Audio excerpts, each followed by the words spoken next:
Hello नमस्कार दोस्तों, Evoke IAS के यूट्यूब प्लेटफॉर्म पर आपका स्वागत है। हम UPSC mains GS paper 4 ethics के जो भी सिलेबस डिकोडिंग टॉपिक हैं उन पर चर्चा कर रहे हैं। अभी तक हमने इसकी यूनिट 6 जिसमें लोक प्रशासन में लोक सिविल सेवा मूल्य और नीति शास्त्र और इसकी यूनिट 7 शासन व्यवस्था में ईमानदारी, इन दोनों यूनिटों को हमने पढ़ लिया है और इसमें जो भी सिलेबस के सब टॉपिक हैं उन पर भी चर्चा कर ली है। आज जो हम पढ़ने वाले हैं इसकी यूनिट 1 नीति शास्त्र एवं मानवीय सहसंबंध, एथिक्स एंड ह्यूमन इंटरफेस। इसमें हम लोग इसके सारे सब टॉपिकों पर चर्चा करेंगे। मानवीय क्रियाकलापों में नीति शास्त्र का सार क्या होता है, निर्धारण और इसके परिणाम क्या है, निजी और सार्वजनिक संबंधों में नीति शास्त्र, मानवीय मूल्य, महान नेता, सुधारकों, प्रशासकों के जीवन और उनके उपदेशों से क्या शिक्षा मिलती है, मूल्य के विकास में परिवार, समाज, शैक्षिक संस्थानों की क्या भूमिका होती है। ये सारे सब टॉपिक हम इसकी unit 1 ethics and human interface में कवर करने वाले हैं। तो देर न करते हुए स्टार्ट करते हैं। चैनल पर नए हो तो चैनल को सब्सक्राइब कर नोटिफिकेशन बेल को जरूर प्रेस कर दें ताकि हमारे वीडियो आप तक सबसे पहले पहुंचते रहें। एथिक्स एंड ह्यूमन इंटरफेस में हम लोग सबसे पहले जानेंगे एथिक्स क्या होती है। एथिक्स के लिए हम लोग दो शब्द का यूज करते हैं जो लगभग सिमिलर हैं। पहला तो व्यवहारिक रूप में मोरालिटी, जिसका अर्थ होता है नैतिकता, और सैद्धांतिक रूप से नीति शास्त्र अर्थात आचार शास्त्र भी इसको हम कहते हैं। तो नीति शास्त्र एक दर्शन की शाखा होती है जिसमें हम नैतिकता के सिद्धांत को पढ़ते हैं।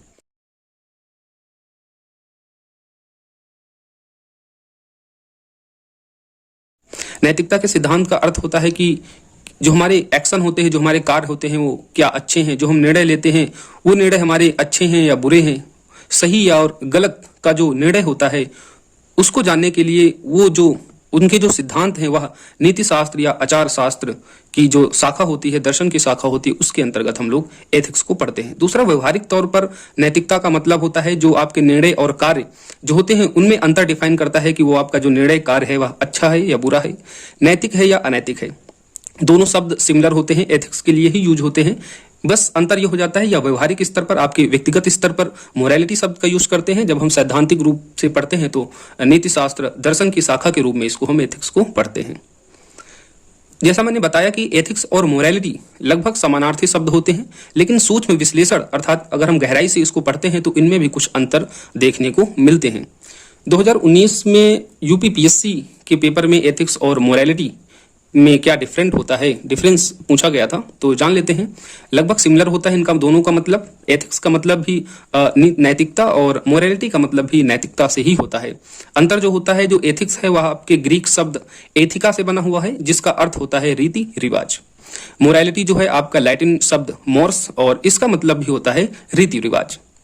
जो इसमें सबसे बेसिक अंतर होता है, जो एथिक्स होते हैं चूंकि ये सैद्धांतिक रूप से होते हैं।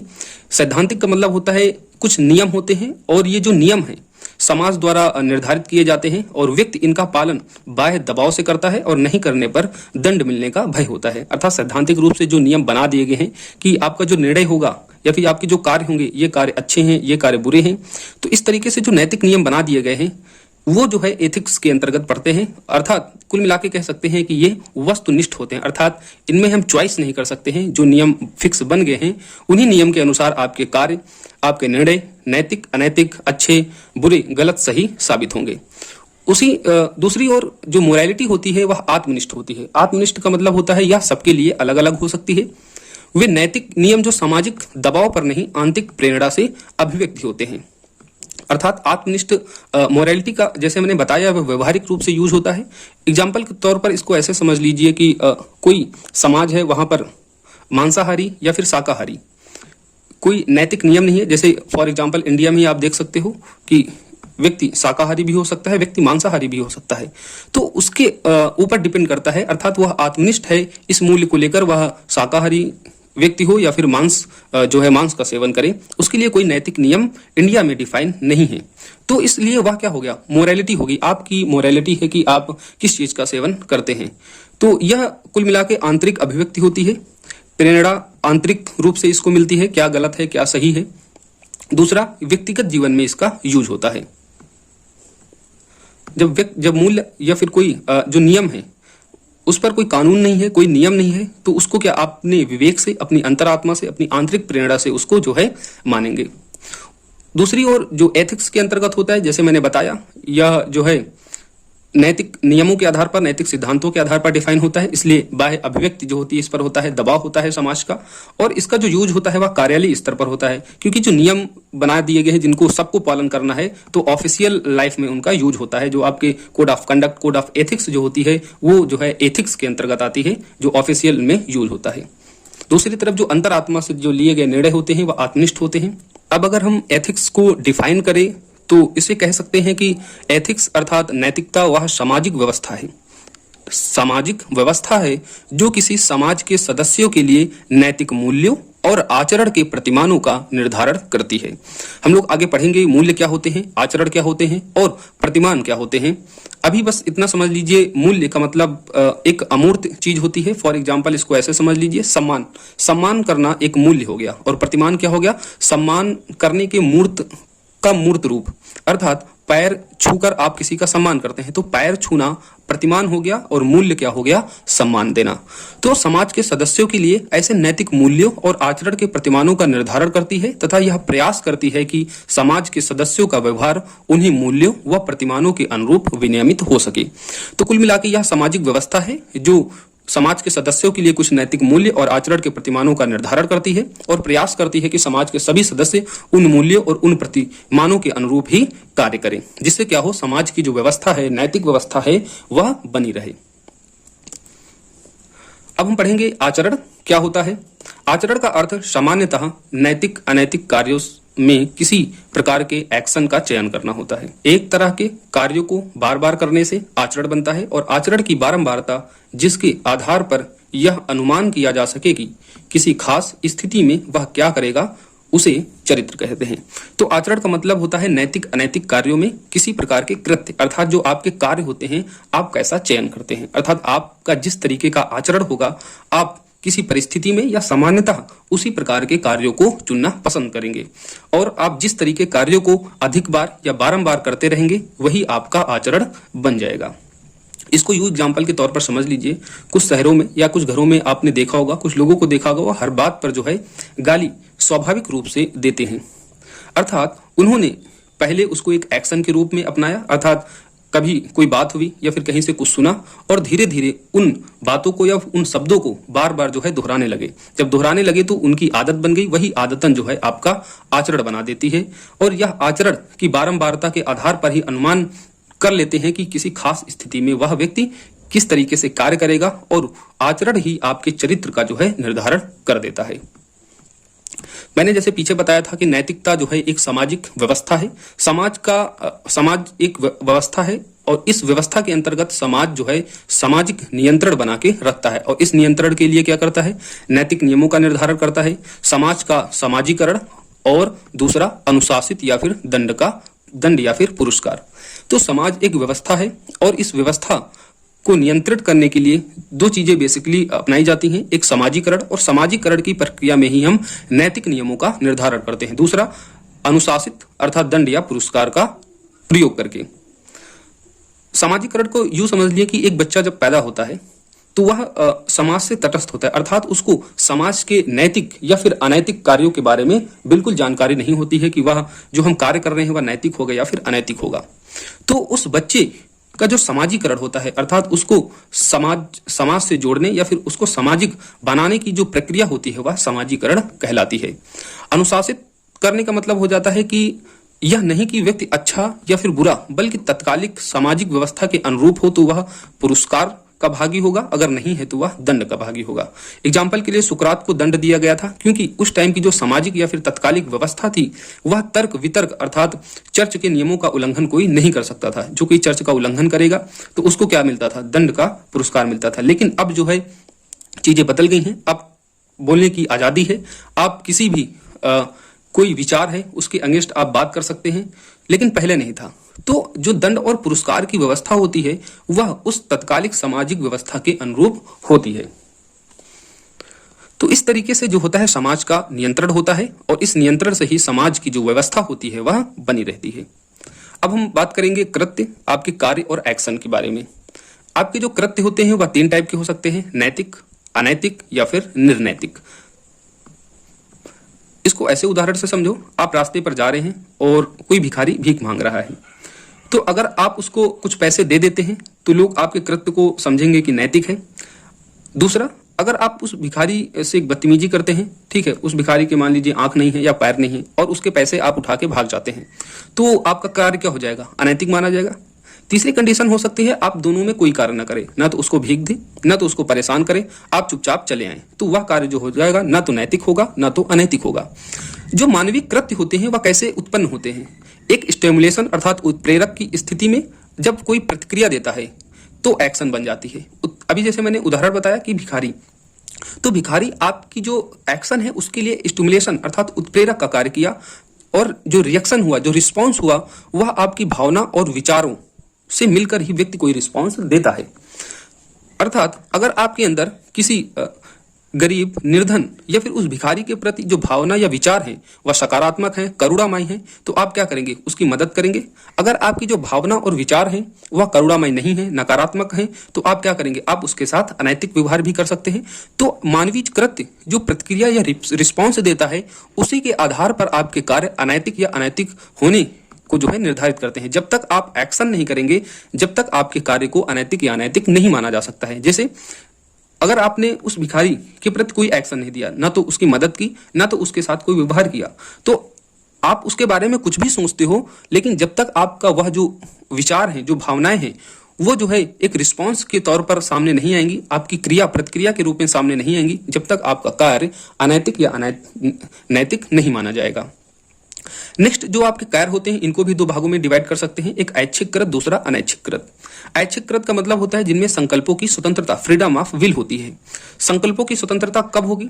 जब मानसिक रूप से व्यक्ति स्वस्थ होगा। अर्थात कोई मान लीजिए पागल व्यक्ति, पागल है, ठीक है, कानूनी रूप से या फिर मेडिकल रूप से उसको पागल घोषित कर दिया गया है, आप सड़क पर जा रहे हैं, आपको वह गाली देने लगता है, तो उस मनुष्य के कार्य जो हैं नैतिक या अनैतिक की सीमा में नहीं आएंगे, क्योंकि वह शारीरिक या फिर मानसिक रूप से स्वस्थ नहीं है। दूसरा, विकल्पों की उपलब्धता होनी चाहिए, तभी आपके कार्य नैतिक या अनैतिक माने जाएंगे। इसको ऐसे समझ सकते हैं कि कोई एक महिला है, अकेली है और रात हो चुकी है और वह सुनसान सड़क में जा रही है। 3-4 आदमी उसको घेर लेते हैं और उसके साथ बदतमीजी करने की कोशिश करते हैं। अब अगर उसके पास कोई हथियार है और उन व्यक्तियों पर आक्रमण करती है और उन व्यक्तियों में कोई व्यक्ति की, किसी व्यक्ति की मृत्यु हो जाती है, चूंकि किसी व्यक्ति की जान लेना अनैतिक है, लेकिन उस महिला के पास उस टाइम पर कोई विकल्प नहीं थे अपनी जान को बचाने के लिए या फिर अपने आप को बचाने के लिए, तब उसके द्वारा कृत्य अगर अनैतिक भी हो जाता है तो भी वह कृत्य अनैतिकता की सीमा में नहीं आएगा, उसको नैतिक ही माना जाएगा या फिर निर्नैतिक माना जाएगा। अर्थात आपके पास जो कृत्य हैं उनमें स्वतंत्रता होनी चाहिए। स्वतंत्रता होने के बावजूद अगर आप कोई कार्य अनैतिक रूप से करते हैं तो वह अनैतिक माना जाएगा। तीसरा, वही चयन की स्वतंत्रता, अर्थात विकल्प है और चयन की स्वतंत्रता भी है आपके पास, तो इनके होने पर जब संकल्पों की स्वतंत्रता जब आपके पास होती है तब वह जो कृत्य होते हैं वह ऐच्छिक कृत्य कहलाते हैं, अर्थात अपनी इच्छा के अनुसार किए गए कृत्य कहलाते हैं। और ऐच्छिक कृत्यों के द्वारा ही आपके जो कृत्य होते हैं वह नैतिक और अनैतिक सीमा के अंतर्गत आते हैं। जो अनैच्छिक कृत्य होते हैं ये नीति शून्य होते हैं, अर्थात ऐसे कार्य जो ना नीति नैतिक होते हैं ना तो अनैतिक होते हैं। जैसे छींक आना, ठीक है, आप रास्ते में जा रहे हैं, छींक दिए, तो वह जो आपका कृत्य होगा वह अनैतिक नहीं माना जाएगा। लेकिन कोविड के टाइम पर जैसे कि कानून ने नियम बना दिया गया, आपको मास्क लगाना है और मास्क नहीं लगाए हैं और आप छींक देते हैं कहीं पर, तो आपका जो कृत्य है वह अनैतिक माना जाएगा। तो बेसिकली सामान्य तौर पर जो ऐसे कृत्य होते हैं जिन पर आप कंट्रोल नहीं कर सकते हैं, वो कृत्य जो होते हैं वह अनैच्छिक या फिर नीति शून्य माने जाते हैं। जिनका निर्धारण नैतिकता या अनैतिकता से होता है वह ऐच्छिक कृत्य होते हैं। ऐच्छिक कृत्य जब रिस्पॉन्स देते हैं और जो नैतिक नियम होते हैं उन नैतिक नियमों के अनुरूप अगर आपका कृत्य होता है तो वह नैतिक होता है। अगर उन नैतिक नियमों के प्रतिकूल या फिर विपरीत आपका जो कार्य होता है तो वह कार्य अनैतिक माना जाता है। अब हम पढ़ेंगे मूल्यों के बारे में। मूल्य क्या होते हैं? साधारण अर्थों में तो एक कीमत होती है, जैसे किसी चीज का कीमत के लिए क्या कहते हैं, भैया इस चीज का मूल्य क्या है। लेकिन एथिक्स के अर्थ में इसका मतलब होता है नैतिक मूल्य से। नैतिक मूल्य का मतलब होते हैं नैतिक आदर्श, अर्थात माता पिता का सम्मान करना, यह नैतिक आदर्श है, नैतिक मूल्य है।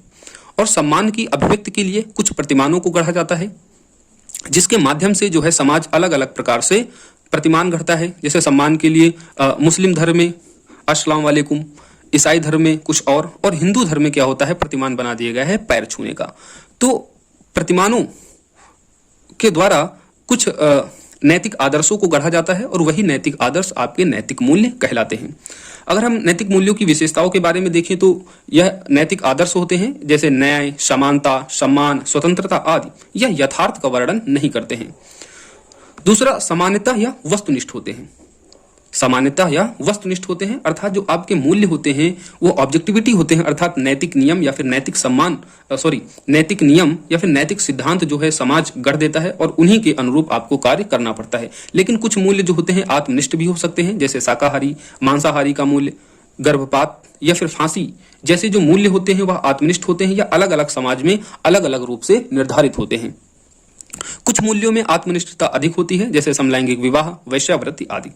अर्थात समलैंगिक विवाह के बारे में कोई नियम नहीं है, ठीक है। जैसे अभी तो हाल ही में कुछ नियम या फिर कानून बना दिए गए हैं, लेकिन पहले नहीं थे। ये टोटली आत्मनिष्ठ होते थे।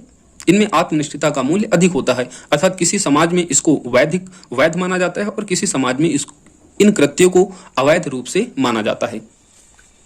नेक्स्ट, जैसे मैंने बताया था कि नैतिक जो मूल्य होते हैं वह अब्स्ट्रैक्ट अर्थात अमूर्त होते हैं और नैतिक प्रतिमान इनके मूर्त होते हैं, अर्थात नैतिक प्रतिमानों के द्वारा ही नैतिक मूल्यों को गढ़ा जाता है। नैतिक मूल्य एक से अधिक हो सकते हैं और ये जो मूल्य होते हैं ये अधिक्रम में होते हैं, अर्थात हर मूल्य जो है सब मूल्यों के बराबर नहीं हो सकता है। इसको उदाहरण के तौर पर समझ सकते हैं, जैसे ईमानदारी और सत्यनिष्ठता का मूल्य। तो इसमें जो सत्यनिष्ठता का मूल्य होता है वह ईमानदारी से ऊपर का मूल्य होता है, अर्थात ईमानदारी से उच्च मूल्य होता है। हम लोग बाद में नेक्स्ट वीडियो में पढ़ेंगे सत्यनिष्ठता, ईमानदारी, जो भी आपके मूल्य सिलेबस में दिए गए हैं उनके बारे में पढ़ेंगे। उसी तरह दया और करुणा का मूल्य हो गया। जो करुणा का मूल्य होता है वह दया से ऊपर है। सहिष्णुता, सहनशीलता में सहिष्णुता का मूल्य सहनशीलता से ऊपर होता है। दूसरी इसकी विशेषता है कि यह मूल्य जो है सीखे जाते हैं, अर्थात वही उदाहरण आप दे सकते हैं, पैर छूने का जो मूल्य होता है, सम्मान देना, ये परिवार में जो है सिखाया जाता है। कोई आता है तो कहते हैं बच्चा पैर छू लो, ठीक है। तो इस तरीके के जो मूल्य होते हैं वह सीखे जाते हैं, जन्मजात नहीं होते हैं मूल्य। नेक्स्ट, प्रायः स्थिर होते हैं। प्रायः स्थिर होते हैं का मतलब होता है मूल्यों का विकास एक लंबी विकास प्रक्रिया के फलस्वरूप होता है। लेकिन कुछ मूल्य, जैसे मैंने बताया, जो आत्मनिष्ठ मूल्य होते हैं, मांसाहारी, शाकाहारी, समलैंगिकता, वेश्यावृत्ति, ये सारे मूल्य किसी देश, काल, समय, वातावरण के साथ साथ परिवर्तनशील होते हैं। मूल्य जो होते हैं बेसिकली गहराई के स्तर पर विद्यमान होते हैं, अर्थात ये आपके संस्कार बन जाते हैं और इनका मूल्यांकन जो है किया जा सकता है। तो ये हो गई मूल्यों की कुछ विशेषताएं और मूल्य क्या होते हैं। मूल्यों के प्रकार। मूल्यों के प्रकार को हम दो प्रकार से पढ़ सकते हैं डिवाइड करके, पहला उद्देश्य की दृष्टि से और दूसरा दृष्टिकोण की दृष्टि से। उद्देश्य की दृष्टि से यह दो टाइप के होते हैं, पहला साध्य मूल्य और दूसरा साधन मूल्य। साध्य मूल्य जिन्हें हम सदैव पाना चाहते हैं, जैसे शांति का मूल्य, सद्भाव का मूल्य, न्याय और समानता का मूल्य, अर्थात ये ऐसे मूल्य होते हैं जो हर समाज सदैव इन्हें पाना चाहता है। दूसरा साधन मूल्य वे मूल्य होते हैं जिनके माध्यम से हम साध्य मूल्यों को प्राप्त कर सकते हैं, अर्थात ये जो साध्य मूल्य होते हैं, न्याय, सद्भाव, शांति जैसे मूल्य, इनको प्राप्त करने के लिए जिनके माध्यम से हम इन्हें प्राप्त कर सकते हैं वे साधन मूल्य होते हैं। जैसे नियमबद्धता का मूल्य, ईमानदारी का मूल्य, अर्थात न्याय का मूल्य आप तभी प्राप्त कर सकते हैं जब आप ईमानदार होंगे। साहस और धैर्य होगा तभी आप न्याय, समानता, शांति जैसे मूल्य को जो है पा सकते हैं। तो साध्य मूल्यों को प्राप्त करने के लिए जिन मूल्यों की जरूरत होती है, जिन मूल्यों के माध्यम से हम इन साध्य मूल्यों को प्राप्त कर सकते हैं, वह साधन मूल्य होते हैं। साधन से ही आपको पता चल जाना चाहिए यह साधन है और इस साधन से हम क्या प्राप्त करेंगे, इन साध्य मूल्यों को। दूसरा दृष्टिकोण की दृष्टि से देखें तो यह दो प्रकार के, सकारात्मक और नकारात्मक। सकारात्मक मूल्य में शांति, अहिंसा, न्याय जैसे मूल्य आ जाएंगे और नकारात्मक मूल्य क्या होंगे जाएंगे, हिंसा, अन्याय, द्वेष, ईर्ष्या, ये सब नकारात्मक मूल्य हो जाएंगे। नेक्स्ट पढ़ेंगे मूल्यों का विकास। मूल्यों के विकास में जैसे सिलेबस में दिया गया था परिवार की भूमिका, समाज की भूमिका, शिक्षण संस्थान की भूमिका, तो उसी के अकॉर्डिंग हम लोग इसको पढ़ेंगे। इनको पढ़ने के लिए एक फ्रेम फॉर्मेट तैयार कर लिया, जिसमें हम जैसे परिवार की जब भूमिका पढ़ेंगे तो परिवार की भूमिका किसी समाज तटस्थ जो बच्चा होता है तो किस समय जो है इनकी भूमिका होती है मूल्यों के विकास में, तरीका क्या होता है मूल्यों के विकास में, कौन से मूल्य परिवार, शिक्षण संस्थान, समाज के द्वारा सिखाए जाते हैं और दूसरा इनका प्रभाव कब तक रहता है। तो इसी फॉर्मेट में हम पढ़ेंगे। पहला, परिवार की भूमिका मूल्य के विकास में किस तरीके से होती है। तो परिवार की भूमिका किस समय होगी सबसे ज्यादा, पहला तो 0 से 30 वर्ष, अर्थात जब से बच्चा पैदा होता है और 3 वर्ष तक जो होती है परिवार की संपूर्ण भूमिका उसके मूल्यों के विकास में होती है। दूसरा फेज होता है 3 साल से 12 साल तक। इसमें जो है महत्वपूर्ण भूमिका होती है, लेकिन पूर्ण रूप से भूमिका नहीं, क्योंकि बच्चा जो है स्कूल जाना भी शुरू कर देता है। हम इसमें 2 रिसर्च पढ़ सकते हैं, जॉन वाल्वी और महात्मा गांधी की। महात्मा गांधी ने कहा था कि जो मेरी माँ से प्राप्त नैतिक मूल्य ही मेरी दृढ़ता में सबसे अहम योगदान देते हैं। जॉन बॉल्बी का जो कथन था, रिसर्च थी, उन्होंने कहा कि माँ का प्यार न मिलने पर न केवल बच्चे अपराधी बनते हैं, बल्कि अभ्यस्त अपराधी करने की टेंडेंसी सहज हो जाती है। जॉन वुडरो इसी प्रकार कहते हैं कि बच्चे आचरण से सीखते हैं, अर्थात माता पिता जिस तरीके से व्यवहार करते हैं बच्चे भी उस तरीके के कार्यों को करना पसंद करने लगते हैं। तो इस प्रकार से हम परिवार की भूमिका को देख सकते हैं 0 से 3 और फिर 3 से 12 साल के बीच में डिवाइड करके। प्रथम 0 से 3 वर्ष में संपूर्ण भूमिका परिवार की होती है मूल्यों के विकास में, और दूसरा फेज 3 से 12, इसमें महत्वपूर्ण भूमिका भी परिवार की ही होती है। तरीका 2 होता है प्रत्यक्ष तरीका। प्रत्यक्ष रूप से बच्चों को जैसे टोकना, निर्देश देना, कोई कार्य गलत है सही है। आपने देखा होगा आपके माता पिता हर बात पर टोकते हैं, बेटा ये बात गलत है, बच्चा ये बात सही है। तो प्रत्यक्ष रूप से जो है मूल्यों का विकास करते हैं। दूसरा अप्रत्यक्ष रूप से हम कैसे करते हैं, आचरण से, अर्थात माता पिता जिस प्रकार से आचरण करते हैं बच्चा भी उन्हीं कार्यों को करने की जो है उत्कंठा जगाता है। जैसे अगर आप जाते हैं और कोई अच्छी किताबें रात में पढ़ना किसी बच्चे के साथ, ठीक है, पढ़ने लगते हैं, तो आप देखोगे बच्चे जो हैं भी आपके साथ में किताबें पढ़ना स्टार्ट, हालांकि उन्हें समझ में नहीं आता, लेकिन आपके साथ बैठेंगे और धीरे धीरे उनके भी अंदर वही जिज्ञासा उत्पन्न होगी और उनके वही आचरण फिर वैसे ही बनते चले जाएंगे। तो माता पिता का जिस तरीके से आचरण होता है वो बच्चों पर काफी प्रभाव डालता है। जैसे जॉन वुडरो की रिसर्च बताती है कि बच्चे जो हैं आचरण से ही सीखते हैं, अर्थात माता पिता के व्यवहार किस तरीके से हैं उस तरीके से वो भी कार्य करना पसंद करता है। कौन से मूल्य परिवार से सीखते हैं, तो ये मूल्य आधारभूत मूल्य होते हैं, जैसे शेयरिंग करना, अर्थात मिल बांट के किसी चीज को खाना, खेलना, ये सारी चीजें बचपन में सिखाई जाती हैं। तो शेयरिंग का मूल्य, सम्मान का मूल्य, ये सारे आधारभूत मूल्य जो है परिवार से ही सीखे जाते हैं। अब परिवार से जो मूल्य होते हैं वो अच्छे कुछ हो सकते हैं और बुरे भी। यह डिपेंड करता है कि वह परिवार कैसा है, अर्थात परिवार अगर विनम्र है, परिवार अगर सद्भाव, ठीक है, उस परिवार अगर अच्छा है तो क्या होगा, बच्चे के अंदर सम्मान के मूल्य, विनम्रता का मूल्य और करुणा जैसे भाव, करुणा जैसे मूल्य बच्चों के अंदर विकसित होंगे। लेकिन अगर परिवार बुरा है, अर्थात कट्टरपंथी है, सांप्रदायिक है, रंग भेद है, तो बच्चा भी जो है बड़े होकर कट्टरपंथी, सांप्रदायिकता और फिर रंग भेद जैसे मूल्यों को ग्रहण कर देगा, अर्थात उसके आचरण में ये सारे मूल्य उपस्थित हो जाएंगे। परिवार यदि सांप्रदायिक हो तो संभवतः बच्चा भी सांप्रदायिक कट्टरपंथी हो सकता है। प्रभाव क्या होता है, प्रभाव सर्वाधिक होता है, अर्थात परिवार के द्वारा सिखाए गए जो मूल्य होते हैं वह संस्कारों के रूप में विद्यमान हो जाते हैं, इसलिए इनका प्रभाव सामान्यतः जीवन भर होता है और सर्वाधिक होता है। नेक्स्ट, शिक्षण संस्थानों की क्या भूमिका होती है, तो किस समय, तो इसके भी 2 फेज देख सकते हैं। प्राथमिक आपका विद्यालय जो होता है प्राथमिक, और दूसरा उच्च। प्राथमिक 3 से 14 साल मान सकते हैं और उच्च जो होता है 15 साल के बाद की शिक्षा। कौन सिखाता है, अध्यापक और आपके जो मित्र समूह होते हैं, अर्थात पहला तो अध्यापक हो जाता है, ये आपको मूल्य सिखाता है, टोका टाकी निर्देश देता है, किताबों के माध्यम से वो जो शिक्षा ग्रहण करता है उनके माध्यम से आपको पढ़ाता है और आपके अंदर मूल्यों का विकास करता है। दूसरा आपका जो मित्र समूह होता है, आपका जिस प्रकार का मित्र समूह होगा, अगर आपका मित्र समूह पॉजिटिव है, अच्छा है, तो आपके अंदर अच्छे मूल्यों का विकास होने की संभावना अधिक रहेगी। अगर आपका जो मित्र समूह बुरा है तो बुरे मूल्य आपके अंदर जो है स्वाभाविक रूप से उत्पन्न होने की संभावना बढ़ जाती है। जो अध्यापक होता है वह पाठ्यक्रम के माध्यम से, जैसे मैंने बताया, या फिर जो आपका पाठ्यक्रम होता है, एग्जाम्पल के रूप में इतिहास के पाठ्यक्रम में गांधी जी का अन्याय के विरुद्ध खड़ा होना, तो आपके अंदर सत्य, अहिंसा जैसे मूल्यों को बढ़ाने की कोशिश करता है या उसमें मदद करता है।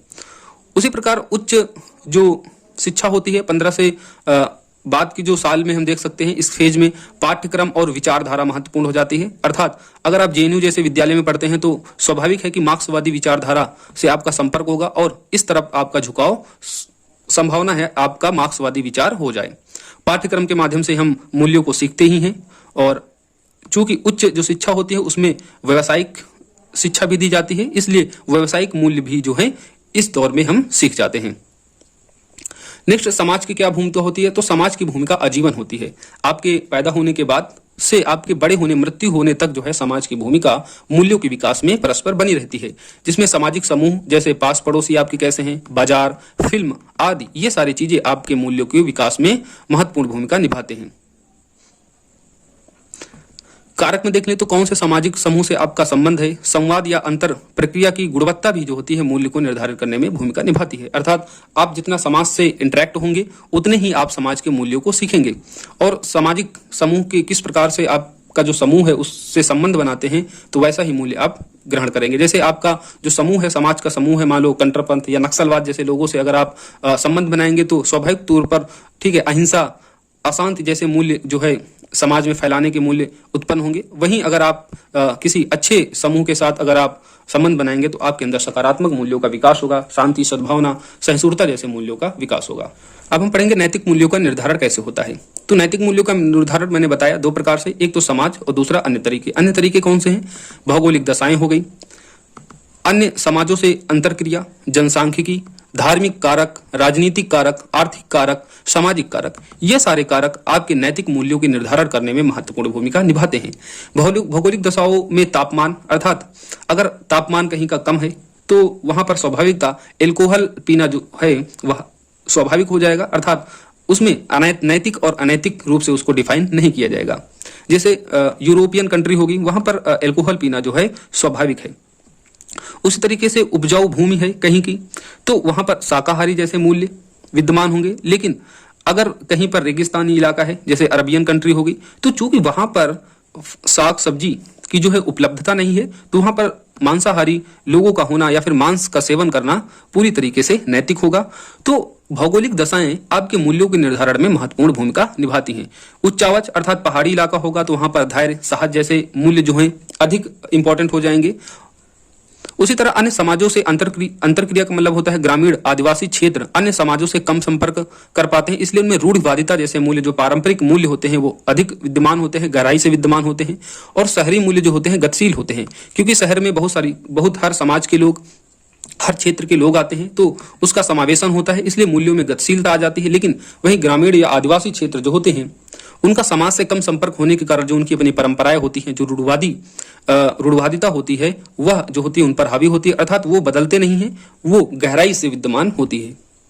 नेक्स्ट, जननांकी, लिंगानुपात, जीवन प्रत्याशा, जनसंख्या ये सारे जो हैं उस समाज के मूल्य को निर्धारण करने में महत्वपूर्ण भूमिका निभाते हैं। जैसे किसी देश की जनसंख्या बहुत है तो गर्भपात जैसा जो नियम है वह उसको वैध माना जा सकता है, क्योंकि अगर उसको अवैध कर दिया जाएगा तो जनसंख्या बढ़ने की जो है चांसेस बढ़ जाएंगे।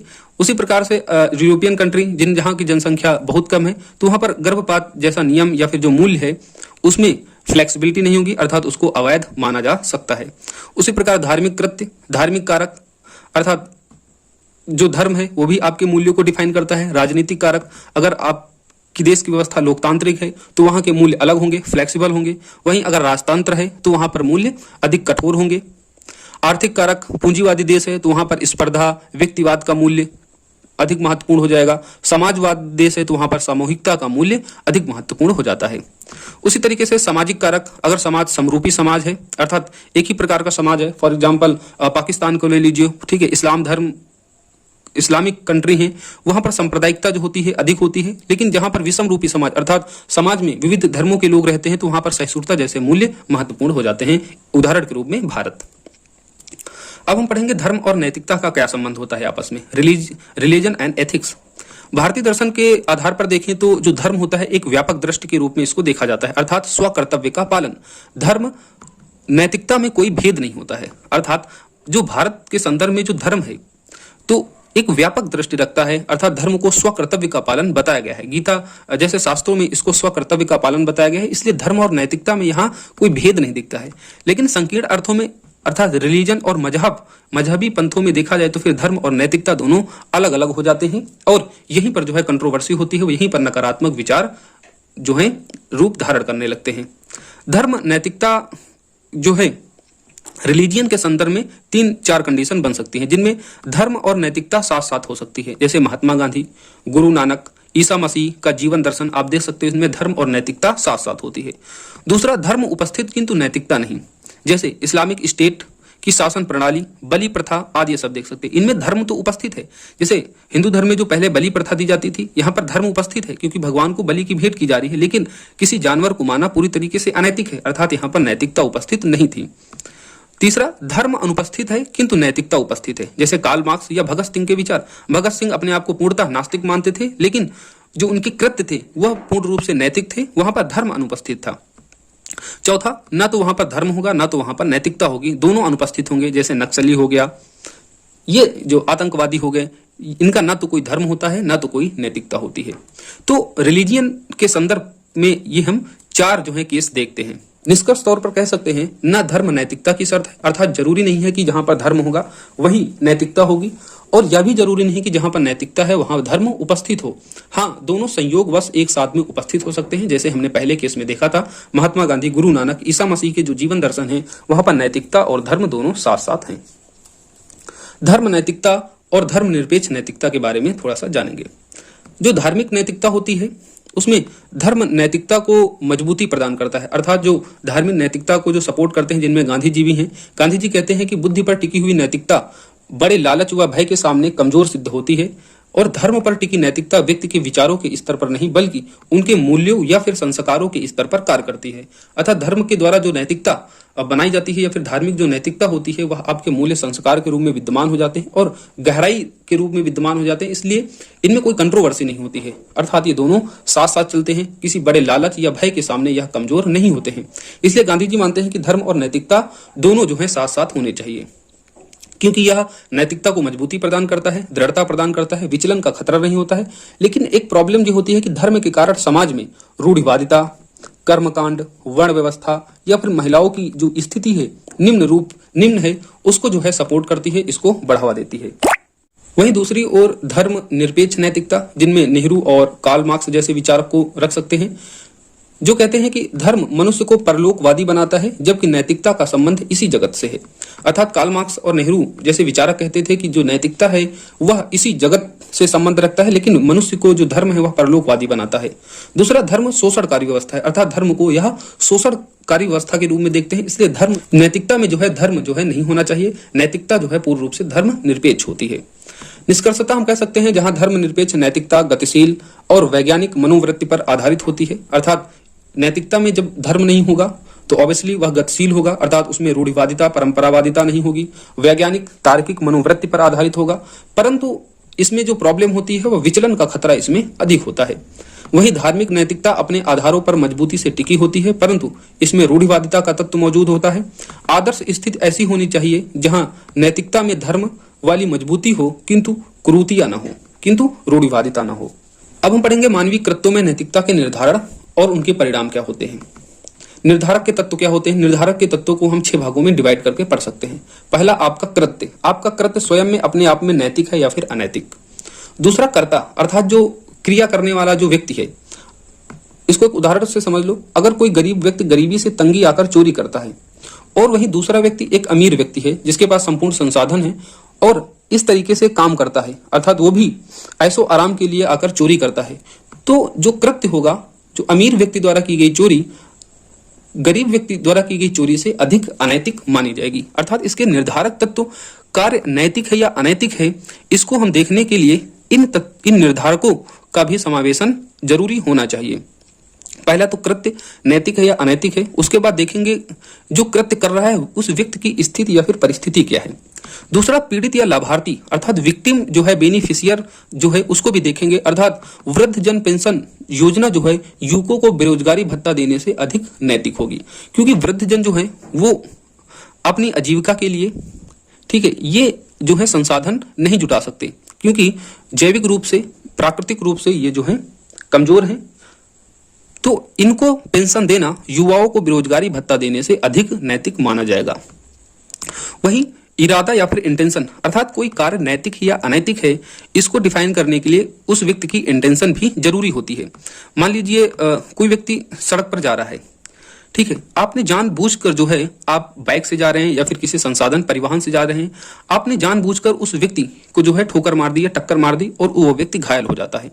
तो जानबूझकर किया गया कार्य जो है वह पूरी तरीके से अनैतिक होगा, लेकिन गलती से मान लीजिए आपकी ब्रेक फेल हो जाती है और गलती से आपका परिवहन उस व्यक्ति से जो है टकरा जाता है, तब वो घायल हो जाता है। तो जानबूझकर की गई जो गलती होती है, गलती से की गई जो गलती होती है, उससे अधिक जो है अनैतिक होती है।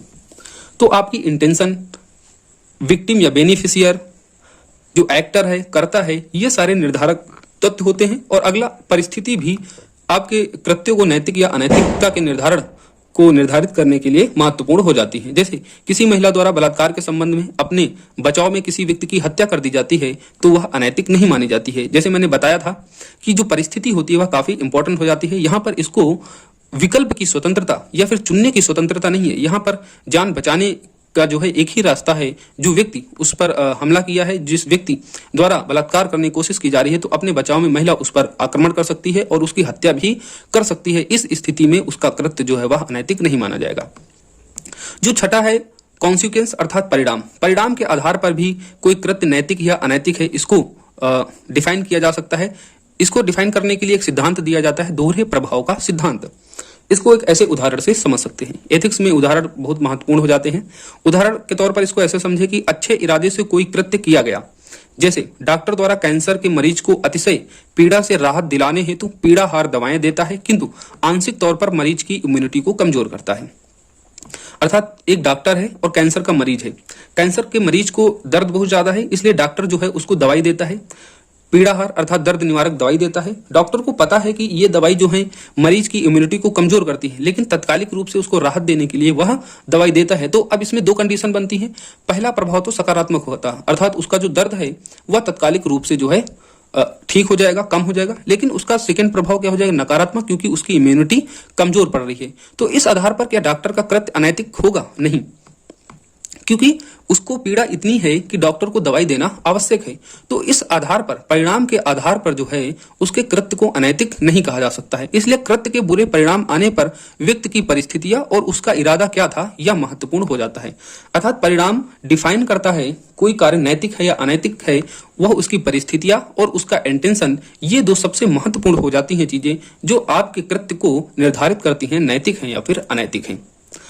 आधुनिक समाज एवं न्याय व्यवस्था भी प्रयोजन व परिस्थिति को परिणाम से प्राथमिकता मानती है। अर्थात परिणाम सकारात्मक होगा या नकारात्मक होगा, इससे अधिक महत्वपूर्ण हो जाता है व्यक्ति द्वारा इंटेंसिटी अर्थात उस कार्य करने का प्रयोजन और उस प्रयोजन के टाइम पर उसकी परिस्थिति क्या थी। ये दोनों चीजें परिणाम से ज्यादा प्राथमिक हो जाती हैं। अब हम पढ़ेंगे नीति शास्त्र के विविध आयाम, डायमेंशन ऑफ एथिक्स। तो इसको हम दो भागों में डिवाइड करके पढ़ सकते हैं। एक तो शाखा ब्रांचेज के आधार पर, दूसरा विचारधाराओं के आधार पर। विचारधाराओं के आधार पर जैसे मार्क्सवादी विचारधारा के आधार पर नीति शास्त्र क्या होती है, लैंगिक नीति शास्त्र, फेमिनिस्ट नीति शास्त्र, ये सारी विचारधाराओं के आधार पर नीति शास्त्र हो सकती है। शाखाओं के आधार पर इसको तीन भागों में डिवाइड कर सकते हैं। मानकीय नीति शास्त्र बहुत इंपॉर्टेंट हो जाता है, नॉर्मेटिव एथिक्स कहते हैं, अधिनीति शास्त्र अर्थात मेटा एथिक्स, और तीसरा व्यवहारिक नीति शास्त्र। तो मानकीय नीति शास्त्र को हम जानेंगे। मानकीय नीति शास्त्र को भी डिवाइड किया जा सकता है। पहला नियमवादिता, डिएंटोलॉजी, प्रयोजनवाद, टेलोलॉजी और सद्गुण अर्थात वर्च्यू। तो मानकीय नीति शास्त्र तीन प्रकार से डिवाइड होती है, नियमवाद, प्रयोजनवाद और सद्गुण। नियमवाद वह होता है जहां पर आदर्श सिद्धांतों का निर्माण हो, क्या किया जाना चाहिए, अर्थात सिद्धांत यहां पर निश्चित कर दिए गए हैं, नियम बना दिया गया है कि जो आपका कार्य होगा वह नैतिक होगा या अनैतिक होगा। हमें दूसरों के लिए वही कार्य करना चाहिए जो हम चाहते हैं कि दूसरे हमारे लिए करें। तो यह निर्देश देता है कि हमें कैसे कार्य करने चाहिए। सैद्धांतिक रूप से कुछ नियम बना दिए जाते हैं और बताते हैं, निर्देश देते हैं कि हमें किस तरीके से कार्य करना चाहिए और कार्य कैसा करना चाहिए। हमें ऐसा कार्य करना चाहिए जिसे हम चाहते हैं कि कोई हमारे लिए वैसा कार्य करे। नियमवादिता में कांट की नीति मीमांसा, गीता के निष्काम कर्म का दर्शन और अंतः प्रज्ञावाद को इसमें रखते हैं। हम इन सारी जो गीता का, कांट का नीति मीमांसा, गीता का निष्काम कर्म, अंतः प्रज्ञावाद, ये सारे जो इसमें टॉपिक हैं या सारे जो नियम हैं, इनको हम इसकी जब यूनिट 5 पढ़ेंगे तब डिटेल से इनको हम कवर करेंगे। नेक्स्ट प्रयोजनवाद, टेलोलॉजी। प्रयोजनवाद का मतलब है किसी कार्य के नैतिक या अनैतिक होने का निर्णय कार्य के परिणाम से तय होगा, ना कि निश्चित नैतिक नियमों से। यहाँ पर कोई कार्य नैतिक है या अनैतिक है, नियमवादिता में वह निश्चित नियम निर्धारित करते थे, लेकिन प्रयोजनवाद में निर्णय परिणामों से तय होता है, ना कि निश्चित नियमों से।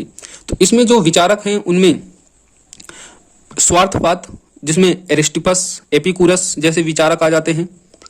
सुखवाद प्रयोजनवाद की ही एक ब्रांचेज होती है, जिसमें जो विचारक हैं वह हॉब्स इंपॉर्टेंट हो जाते हैं। बेंथम मिल्स का उपयोगितावादी सिद्धांत जो है वह प्रयोजनवाद की ब्रांच ही है। तो प्रयोजनवाद में स्वार्थवाद, विकासवाद, पूर्णतावाद, उपयोगितावाद, ये सारी चीजें हम प्रयोजनवाद में पढ़ते हैं। नियमवाद में कांट की नीति मीमांसा, गीता का निष्काम कर्म और अंतः प्रज्ञावाद। सुखवाद का सिद्धांत जो प्रयोजनवाद में है, हॉब्स का है। उपयोगितावाद में हम बेंथम मिल्स को रख सकते हैं। नेक्स्ट सद्गुण, वर्च्यू। सद्गुण के लिए हम जो पश्चिमी विचारक अरस्तु ने गोल्डन मीन का सिद्धांत दिया था, जो बुद्ध के मध्यम मार्ग जैसा ही था। गोल्डन मीन का सिद्धांत कैसा था अरस्तु का? वह बुद्ध का जैसा मध्यम मार्ग था। मध्यम मार्ग का मतलब व्यक्ति को शुभ अशुभ, अच्छे बुरे के अतिरेक से बचना चाहिए। अर्थात कोई भी कृत्य जो होता है ना तो पूर्ण रूप से एब्सोल्यूट गलत होता है, ना तो पूर्ण रूप से कोई चीज एब्सोल्यूट सही होती है। इसलिए व्यक्ति को शुभ क्या है, अशुभ क्या है, इसके अतिरेक से बच के मध्यम मार्ग जो है अपनाना चाहिए। जैसे उदाहरण के रूप में दो प्रकार से इसको समझ सकते हैं। एक हनी सिंह वाले व्यक्ति, अर्थात रात में पूरी रात पार्टी करते हैं और 4 बजे सोते हैं, तो वो आपको कहेंगे कि 4 बजे सोना बढ़िया होता है। दूसरा जो मुर्गे टाइप के जो व्यक्ति होते हैं, अर्थात 4 बजे उठना, वो कहते हैं कि 4 बजे उठना अच्छा होता है। तो आपको स्वाभाविक रूप से मध्यम मार्ग अपनाना है। आपकी परिस्थिति क्या है, ठीक है। एक स्वस्थ मनुष्य को 6 घंटे 7 घंटे की नींद आवश्यक होती है, तो आप अपने रूप से निर्धारित कीजिए आप कितने समय सोते हैं, तो आप उसी हिसाब से सुबह उठने का प्रयास कीजिए।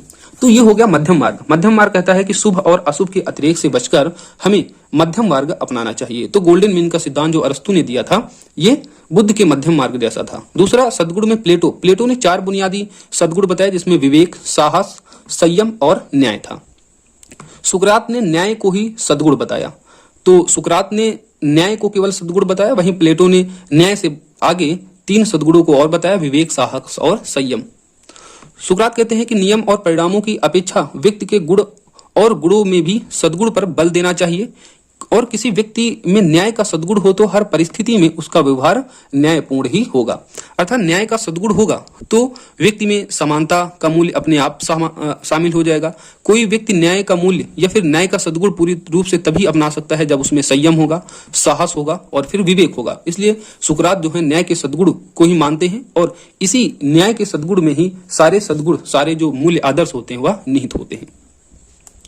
नेक्स्ट, व्यवहारिक स्तर पर नीति शास्त्र क्या होते हैं? जैसे शरणार्थी नैतिकता, चिकित्सा नैतिकता, पर्यावरणीय नैतिकता, राजनीतिक नैतिकता, पत्रकारिता की क्या नैतिकता होती है, जो व्यापार कारपोरेट सेक्टर होते हैं उनकी क्या नैतिकता होती है, यह व्यवहारिक नीति शास्त्र के अंतर्गत पढ़ते हैं। हम इनको अगले वीडियो में एक एक करके डिटेल से डिस्कस करेंगे, क्योंकि ये जो व्यवहारिक नीति शास्त्र है यह केस स्टडी में काफी महत्वपूर्ण हो जाती है। विचारकों के स्तर पर मार्क्सवादी और लैंगिक नीति शास्त्र, ये जो इसके जो मैंने सब ब्रांचेज के रूप में पढ़ा है, इनको हम नेक्स्ट वीडियो में एक एक करके डिटेल में समझेंगे। अधिनीति शास्त्र का मतलब एक उदाहरण से समझ सकते हो, चोरी करना सही है, यह नैतिकता का प्रश्न है। अर्थात चोरी करना सही है या गलत है, यह नैतिकता का प्रश्न होता है, किंतु यहाँ सही से क्या तात्पर्य है, यह अधिनीति शास्त्र का प्रश्न है। अर्थात कह सकते हैं अधिनीति शास्त्र नीति शास्त्र के एक चरण आगे की बात होती है। तुमने इस तरीके से एथिक्स एंड ह्यूमन इंटरफेस जो टॉपिक है इसको डिटेल में चर्चा कर ली है। अब जो ये नीति शास्त्र के जो विविध आयाम हैं, डायमेंशन ऑफ एथिक्स, इसको हमने एक ओवरव्यू ले लिया है, पर्सपेक्टिव ले लिया है, और इसके जो नेक्स्ट जो इसमें सब टॉपिक जैसे कांट की नीति मीमांसा या फिर सुखवाद, उपयोगितावाद, अरस्तु, प्लेटो, ये जब हम यूनिट 5 पढ़ेंगे तब डिटेल में इसको हम कवर करेंगे। तो मिलते हैं नेक्स्ट वीडियो में, जब तक के लिए थैंक यू, जय हिंद।